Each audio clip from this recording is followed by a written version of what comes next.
네, 오늘 말씀 사도행전 20장으로 저희들이 다시 돌아왔습니다. 사도행전 20장 17절부터 21절 말씀을 가지고 너희도 아는 바니 라는 제목으로 하나님의 말씀 함께 나누겠습니다.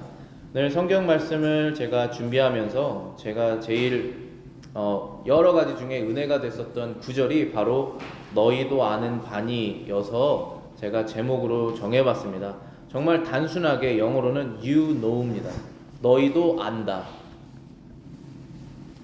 근데 바울이 지금 너희도 안다라고 하는 부분이 너희가 나를 안다라고 하는 부분입니다.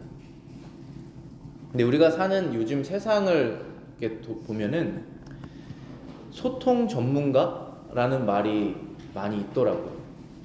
그러니까 이 사람 말과 상대방 말이 서로 이해가 안 돼서 중간에 한 명이 서서 이 사람은 사실 이걸 말하고 있고 저 사람은 사실 이걸 말하고 있어 라고 해서 해석을 해주는 소통 전문가, 아니면 여러분이 이러한 마음을 갖고 있다면 이렇게 표현하시면 저 사람이 이해할 것입니다, 이렇게 소통 전문가가 있어야 되는 세상이다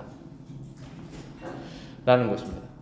그런데 너무나 참 안타까운 것이에요, 그게. 왜냐하면 우리가 사실 바라는 것은 뭐냐면 예면 예, 아니오면 아니오를 바라는 거예요. 좋습니까? 좋습니다. 싫습니까? 싫습니다. 할 겁니까? 할 겁니다. 할 겁니까? 안 할 겁니다. 이렇게 간단하게 예, 아니오를 말하는 세상이 사실을 저희가 원하는 것입니다. 하지만 저도 알고 여러분도 알지만 우리의 마음속에 여러 가지 거짓된 것이 있어서 심지어 소통 전문가까지 나오게 되고, 또 우리가 삶을 살아가면서 너무나 바쁜 사회를 살아가다 보니까 나 이외에는 생각하기가 어려운 세상으로 우리를 몰아가게 돼서 저 사람의 생각을 우리가 생각해 볼 수 없는, 상대방의 마음을 이해할 수 없는, 이해하고자 하는 마음이 사라지는 그런 세상에 살고 있지 않나 생각이 듭니다. 그래서 생각해 보면 과연 내 주변에 있는 사람은 내가 어떤 사람인지를 과연 알까? 내가 무슨 생각을 가지고 지금 이 행동을 하고 있는지 과연 알까? 여러분들 가족과 자녀들, 친척들, 특히 교인들 사이에서 내가 지금 이 행동을 왜 하고 있는지 과연 이 사람은 알까? 내가 무슨 생각을 가지고 지금 살아가고 있는지 과연 이 사람은 나를 알까? 한번 생각해보는 그런 시간이 됐으면 좋겠다 합니다. 생각이 듭니다. 그리고 바울이 지금 이렇게 너는 나를 안다라고 당당하게 말할 수 있는 그러한 삶이 얼마나 복된 삶인지 한 번쯤 생각해 보기를 원합니다. 바울이 지금 18절에 이 말을 했습니다. 제가 다시 읽어보겠습니다. 사도행전 20장 18절입니다. 저희에게 말하되 아시아에서 들어온 첫날부터 지금까지 내가 항상 너희 가운데서 어떻게 행한 것을 너희도 아는 바이니, 너희가 내가 어떻게 행한 것을 안다라고 말하고 있습니다. 바울의 이 주변 사람들이 바울이 어떤 사람인지를 알았던 이유는 바울이 진실한 사람이었기 때문입니다. 그리스도 안에서 말과 행동이 일치한 정말 복된 삶을 살았던 사람입니다. 그리스도의 은혜로. 바울이 지금 말하기를 아시아에 들어온 첫날부터 지금까지, 바울이 이때의 아시아라고 하면 이제 에베소를 말하는 것인데요. 에베소에서 3년을 살았습니다. 3년 동안 살면서 내가 어떻게 살았는지 너희도 안다 라고 말하고 있는 것입니다. 바울이 지금 누구에게 말하고 있는지는 17절에 보면 나와 있습니다. 17절입니다. 바울이 밀레도에서 사람을 에베소로 보내어 교회 장로들을 청했다. 지금 바울이 말하고 있는 대상은 에베소에 살고 있는 장로들입니다. 지금 바울은 이들을 밀레도라고 하는 도시에서 불렀습니다. 밀레도는 에베소에서 떨어져 있는 곳인데 바울이 예루살렘으로 빨리 가고 싶은 마음에 에베소를 지나쳐서 밀레도라는 도시에서 에베소 사람들을 부른 것입니다. 이 에베소에 있는 교인 전체를 부른 것이 아니라 장로들을 불렀습니다. 이 장로들은 바울이 에베소에서 교회의 리더들로 세웠던 사람들입니다. 교회를 잘 관리하라고, 성도들을 잘 보살피라고 세웠던 사람들을 불러서 지금 이 말을 하는 것입니다. 바울이 일반 성도들에게 이 말을 하는 것도 아니고 바울 가장 옆에서 같이 성도들을 섬겼던, 교회를 세워나갔던 바울의 가장 측근들, 바울의 좋은 면, 안 좋은 면, 바울이 무너졌던 면, 바울이 다시 회복한 면과 다 본 사람들, 마치 남편이 아내에게 말하는 거랑 거의 똑같을 거라고 생각해요. 교회의 일에 있어서 그들에게, 장로들에게 지금 하는 말입니다. 저희들에게 말하기를, 내가 항상 너희 가운데서 어떻게 행한 것을 안다. 영어로는 You know from the first day that I came to Asia in what manner, 무슨 매너로, 어떠한 방식으로 I always lived among you, 내가 너희들 가운데 항상 어떻게 살았는지를 너희들은 안다 라고 했습니다. 자, 그러면 19절부터 21절까지 오늘 이 세 절, 앞으로 나오는 이 세 절 중에서 바울이 이 에베소에서 어떻게 살았는지를 세 가지로 말하고 있습니다. 여러 가지 그 동사들이 많이 있지만 각 절마다 그 메인 버브가 있습니다. 메인 동사가, 그것이 첫 번째는 19절에 있는 주님을 섬겼다, 이것이 첫 번째고, 두 번째는 거리낌이 없었다, 이것이 두 번째고, 세 번째는 증언했다, 이겁니다. 이 세 가지를 항상 했다라는 것입니다. 그리고 그 사람들이 그것을 알고 있다, 너희도 안다 라고 말하는 것입니다. 그 사람들 대답은 어땠을까요? 너희도 안다 그러면 네, 저희가 당연히 압니다, 이거죠. 영어로 you know 이게 아니에요. You know, 내가 어떻게 하는지 알잖아, 이게 아니에요. 인정해달라는 게 아니에요. 너 알고 있지 않냐, 이런 거예요. 증인입니다, 그 사람들이. 그래서 그 사람들 분명히 안다라고 말했을 거예요. 첫 번째, 주님을 섬겼다. 어떻게 섬겼습니까? 19절에 곧 모든 겸손과 눈물이며 유대인의 간계로 말미암아 당한 시험을 참고 주를 섬겼다. 여기에서 우리말로는 주를 섬겼다가 제일 뒤에 단어로 나와 있지만 영어로 보시면은 serving the Lord 이라고 첫 번째 단어로 나와 있습니다. 제가 주보에 이 성경 구절 우리말과 영어로 다 써놨습니다.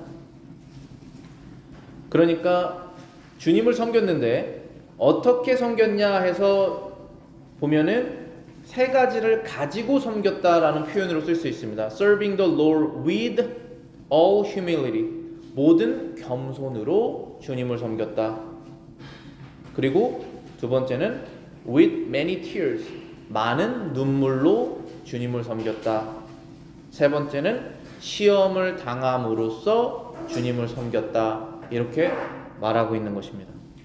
시험은 당연히 그 유대인들이 계략을 세워서 바울을 죽이거나 말을 못하게 하거나 감옥에 넣거나 이런 것들의 시험이죠. 그거를 가지고서 섬겼다라고 말하고 있습니다. 겸손으로 섬겼다, 어떤 뜻일까요?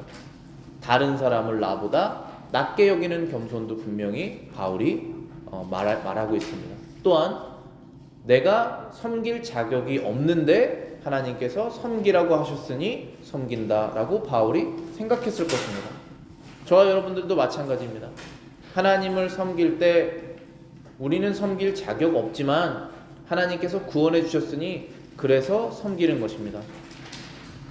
눈물로 섬겼다는 것은 무엇일까요? 바울은 언제 어떻게 눈물을 흘렸을까요? 성경에 기록이 그렇게 많이 나와 있지는 않은데 바울이 굉장히 이모셔널한 부분은 지금 사도행전 20장 끝에 보면 이제 여러 명이 같이 우는 장면이 이렇게 나옵니다.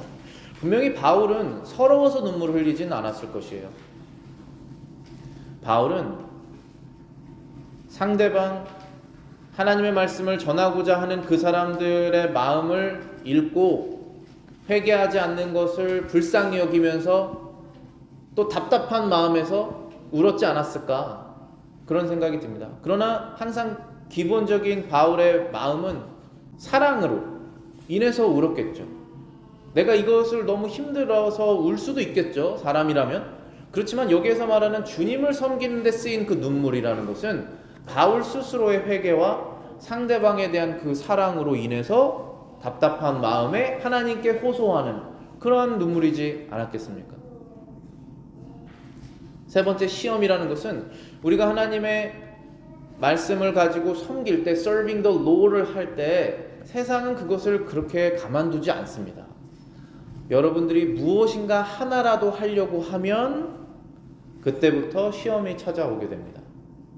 아무것도 안 할 때는 시험이 없어요. 그런데 해보자 하면 시험이 옵니다. 그건 참 묘한 섭리예요. 물론 안 그럴 때도 있습니다. 해보자 할 때 마음이 확 합해져서 막 나갈 때 있습니다. 그렇지만 큰 그림으로 보면 항상 시험이 있어요. 그 시험과 주님을 섬겼다. 여기에 우리말 표현으로는 당한 시험을 참고 주님을 섬겼다라고 되어 있는데, 원문에 보면은 참고라는 단어는 없는 거로 제가 알고 있어요.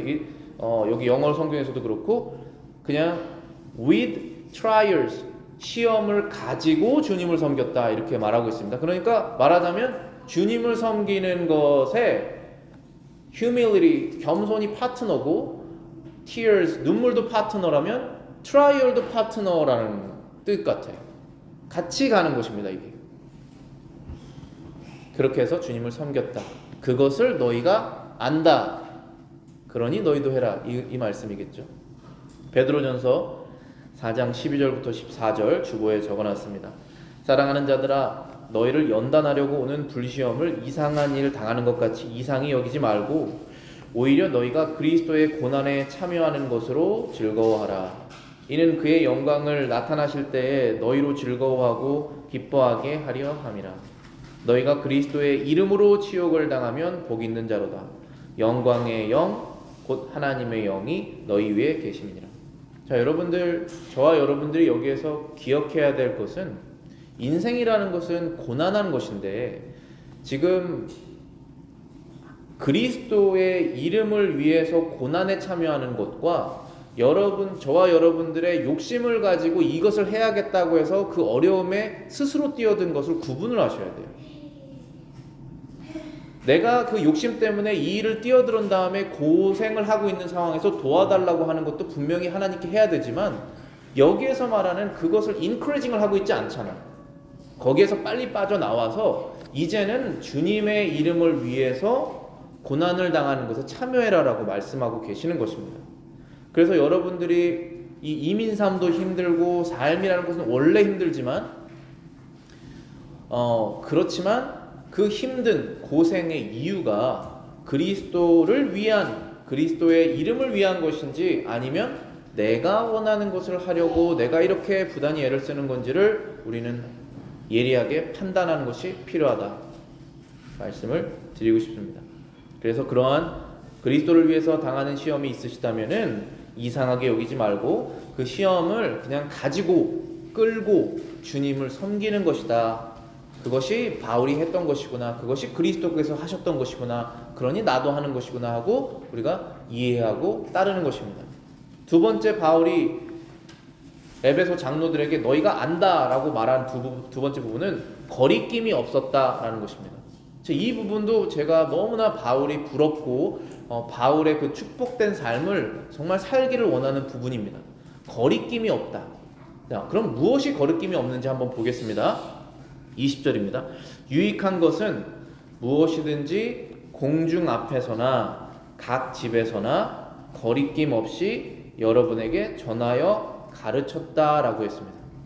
여기에서 지금 우리말로 보면 이 메인 버브가 주요 동사가 어디 있는지 찾기가 어려우시겠지만 영어로 보시면은 바로 how I kept back nothing 이라고 되어 있는 것이에요. 내가 어떻게 아무것도 거리끼지 않았냐라는 것입니다. 그러니까 이 에베소에서 3년 동안 바울과 함께 사역했던 이 장로들은 알고 있어요. 어떤 걸 알고 있냐면 바울은 절대로 망설이지 않는 사람이다 라는 것을 알고 있는 것입니다.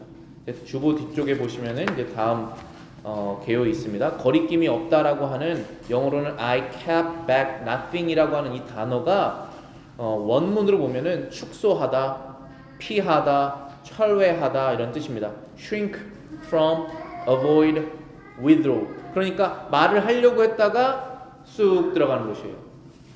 말을 하는 걸 아예 처음부터 피하는 것이에요. 왜 그렇게 안 했냐? 아니, 우리는 그렇게 할 수 있죠. 우리가 그 유혹이 무엇인지 아시죠? 그런데 지금 바울이 나는 그렇게 안 했다. 그리고 너희도 그것을 안다라고 말했어요. 그런데 바울이 지금 자기가 하고 싶은 얘기를 다 했다는 얘기가 아니죠. 나 지금 기분 나쁘다 이런 얘기를 다 했다는 것이 아니죠. 그 얘기가 아닙니다. 여러분들 그거 잘 구분하셔야 돼요. 바울이 지금 어떤 것을 하고 있냐면은 20절에 보면 유익한 것은 무엇이든지 내가 거리끼지 않고 말했다는 것이에요. 유익한 것. 누구에게 유익한 것입니까? 바울에게 유익한 것을 말하고 있지 않아요. 지금 너희에게 유익한 것이라고 말하고 있습니다. 하나님께서 들으시기에 기쁘시고 그리고 그 듣는 사람들이 이 말씀을 들어서 회개하고 변화되는 것에 필요한 유익한 것, 영어로는 helpful이라고 되어 있어요. helpful, 도움이 되는 것. 그러니까 우리가 얼마나 세상 살면서 이 사람에게 들은 이 정보, 저 사람에게 들은 저 정보 다 나에게 도움된다라고 하면서 살고 있지만 사실은 도움되는 말씀은 하나님 말씀에 있잖아요. 그런데 그 말씀을 강대상에서 전하는데 그것을 도움되는구나 하고 생각했다가 이 교회 문을 봐가면서 그 순간부터 내가 할 일에 포커스가 돼서 그 도움됐던 말들이 다 사라져버리게 되잖아요. 우리의 배성에 의해서. 그러면 바울이 찾아가서 퍼블리컬리 말했던 것을 개인의 집집마다 찾아가서도 말했다. 그것을 내가 거리끼지 않았다. 너희들 그거 알지 않느냐라는 거예요. 근데 이거 여러분들 한번 해보십시오. 이거 정말 어려운 거예요. 왜냐하면 인기가 없어집니다.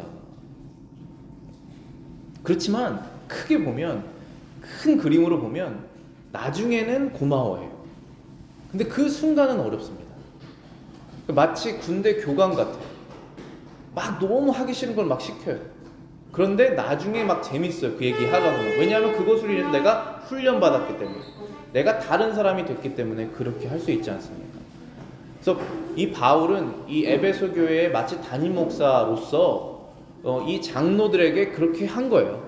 그리고 장로들뿐만 아니라 교인들에게 그렇게 한 것입니다. 강대상에서 전했던 그 하나님의 말씀을 퍼블리컬리 전했다면 집집마다 찾아가서 또 했다라고 그렇게 말하고 있죠. 그래서 거리낌이 없었던 것이 무엇이냐? 결국은 전하고 가르친 것이고 유익한 것을 무엇이든지 한 것이고 공중에서나 각 집에서나 이렇게 전했던 것에 거리낌이 없었다. 그것을 너희도 안다. 바울은 세상에 묶인 게 하나도 없었겠죠? 세상에 욕심되는 것, 그리고 이렇게 하면 안 될 것 같은데, 나에게 손해볼 것 같은데 라고 하는 그런 것이 전혀 없는 정말 완벽하게 자유로운 영적인 상태에서 전적으로 하나님을 의지하며 하나님께 신뢰하고 하나님을 신뢰하며 뭐를 했습니까? 전하고 가르쳤다. 이게 두 번째입니다. 디모데전서 4장 11절부터 12절 그리고 16절에 바울이 어린 사역자 디모데에게, 아들과 같은 그에게 이렇게 말합니다. 너는 이것들을 명하고 가르쳐라. 누구든지 내 연소함을 업신여기지 못하게 하고 오직 말과 행실과 사랑과 믿음과 정절에 있어서 믿는 자에게 본이 되어라. 네가 내 자신과 가르침을 살펴 이 일을 계속하라. 이것을 행함으로 네 자신과 내게 듣는 자를 구원하리라. 바울은 이 사실을 분명히 깨달았습니다. 내가 이 말씀을 계속 멈추지 않고 전하고 행동으로 그것을 뒷받침하면 할수록 나 자신이 구원되고 내게 듣는 자도 구원받는다. 물론 구원이라는 것은 하나님의 한 번에 주시는 액션이에요. 그렇지만 여기에서 말하는 것은 성화를 말하는 것이죠. 계속적으로 구원의 그 효과가 이어나가서 거룩하게 변화되는 것이 이루어진다. 그것을 하려면 멈추지 말고 계속 말하고 말한 대로 본이 되도록 살아라. 그 얘기를 바울이 지금 아들과 같은 디모데에게 하고 있는 것입니다. 저도 아이들을 키우지만 이렇게 나를 본받아라라고 하는 말이 쉽지가 않잖아요. 저도 강대상에서 이 말씀을 여러분에게 드리지만 집에 가서 제가 개인적으로 이 말을 하는 것 그렇게 쉬운 건 아닙니다. 그러나 바울은 했습니다. 그렇기 때문에 우리도 해야 된다는 것이에요. 바울이 그리스도께서 하셨기 때문에 바울도 하는 것이고 그리고 우리도 하는 것입니다. 세 번째, 바울이 에베소 장로들에게 너희들 내가 한 것 알고 있다라고 했던 세 번째 부분은 증언했다라는 것입니다. testify 한 것입니다. 그런데 무엇을 증언했냐 하면 두 가지가 되어 있습니다. 21절 제가 읽어보겠습니다. 유대인과 헬라인들에게 하나님께 대한 회개와 우리 주 예수 그리스도에 대한 믿음을 증거한 것이다 라고 되어 있죠. 자, 여기에서 증거한 것이다 라고 하는 게 주요 동사예요. 메인 버브예요. 그래서 세 번째는 바울이 증거한 것을 그 에베소 장로들이 안다라고 말한 것입니다. 근데 무엇에 대해서 증거를 했냐? 일단 누구에게 증거했냐 하면 유대인과 헬라인에게 증거했다. 유대인뿐만 아니라 헬라인들에게도 증거했다라는 것입니다. 모든 사람들에게 다 한 것이죠. 먼저는 유대인에게 기회를 주고 그리고 유대인이 받아들이지 않으면 헬라인에게 넘어가는 그 하나님의 원칙을 그대로 여기에서도 행했다는 것이죠. 그런 다음에 무엇을 말했습니까? 두 가지를 지금 증언한 것이에요. 첫 번째는 회개입니다. 그런데 누구를 향한 회개인지가 중요해요. 하나님을 향한 회개입니다. 이것은 여러분들이 쓸데없는 행동, 쓸데없는 말, 어리석은 거 해서 내가 손해봤다라고 해서 그것을 잘못 뉘우쳤다라는 그런 것이 아닙니다. 이것은 하나님께 내가 이것을 한 것이 죄된 것을 깨닫고 하나님께 돌아가라라고 말하는 것이에요. 그게 repentance toward God이에요. 회개, 하나님께 대한 회개를 testify, 증거했다 이겁니다. 두 번째는 주 예수 그리스도에 대한 믿음이라고 되어 있어요. 우리 주 예수 그리스도에 대한 믿음을 증거했다라고 되어 있습니다. 이건 무슨 믿음입니까? 여러분들 I can do it 뭐 이런 거 아니잖아요. 내가 이거 확실하게 할 수 있다라고 믿으면 할 수 있습니다. 뭐 그거 아니잖아요. 예수 그리스도에 대한 믿음. 그러니까 그분이 우리의 믿음의 대상이라는 것이에요. 그분만이 믿을 만한 분이시라는 거예요. 우리의 구원에 관해서, 우리의 은혜에 관해서 모든 것이 그분을 믿어라라고 하는 것이죠. 근데 회개하지 않고 믿을 수 없습니다. 그러니까 회개와 믿음을 같이 지금 증거했다라고 되어 있죠. 근데 제가 이 구분에서 구절을 공부하면서 칼빈이 커멘터리를 쓴 부분을 제가 짧게 이렇게 의역을 했습니다. 패러프레이징을 했는데 그 내용이 이거예요. 결국은 이 믿음과 회개와 믿음은 둘이 분리될 수는 없다. 그렇게 나는 믿는다. 그러나 그 둘은 구별돼야 된다. 그러니까 회개랑 믿음이 분리, 그러니까 separate 될 수가 없어요. inseparable이에요. 회개가 있으면 반드시 믿음이 따라옵니다. 믿음이 있었다면 회개가 있던 거예요. 확실히 두 개가 있어요. 그런데 이 두 개를 distinguish, 구분을 해야 된다는 거예요. 왜 구분을 해야 되냐 하면 바로 그 제가 설명드렸던 그것 때문이에요. 이 회개가 누구를 향한 회개인지 그걸 알아야 되고, 이 믿음이 누구를 향한 믿음인지 그걸 알아야 하기 때문에 그 두 개를 구분하는 것은 필요하다는 것입니다. 그렇지만 분리될 수는 없어요. 그렇죠? 마치 남편과 아내처럼 구분하지만 분리될 수 없습니다. 그런 것처럼 이것은 다른 것이다. 그러나 항상 같이 간다라는 것입니다. 사도행전 2장 38절부터 40절 제가 읽어보겠습니다. 베드로가 이르되 너희가 회개하여 각각 예수 그리스도의 이름으로 세례를 받고 죄사함을 받으라. 그리하면 성령을 선물로 받으리니 이 약속은 너희와 너희 자녀와 모든 먼데 사람 곧 주 우리 하나님이 얼마든지 부르시는 자들에게 하신 것이라 하고 또 여러 말로 확증하며 권하여 이르되 너희가 이 패역한 세대에서 구원을 받으라. 베드로가 전한 말씀도 똑같죠. 너희가 그 죄로부터 회개하여서 하나님께로 돌아가라. 그리고 돌아갈 때 예수 그리스도를 믿으며 그분께 가라. 하나님께 가라. 예수 그리스도를 믿으며 하나님께 가지 않으면 하나님께 갈 수 있는 자가 없기 때문이다. 회개한 사람은 예수 그리스도를 믿어라 라고 말하는 것입니다. 그래서 회개와 믿음은 구분될 수가 없어요. 동시에 일어나는 것입니다. 회개한 다음에 믿음을 얻는다, 뭐 그렇게 시간적으로 구분하기도 너무 어려워요. 하지만 두 개는 다른 것이다 라는 것을 우리가 알아야 된다. 바울은 지금 그 두 가지를 거리낌 없이 3년 동안 에베소에서 한 것입니다. 전한 것입니다. 그것을 바울의 가장 측근에 있었던 에베소 장로들이 그것을 알고 있다.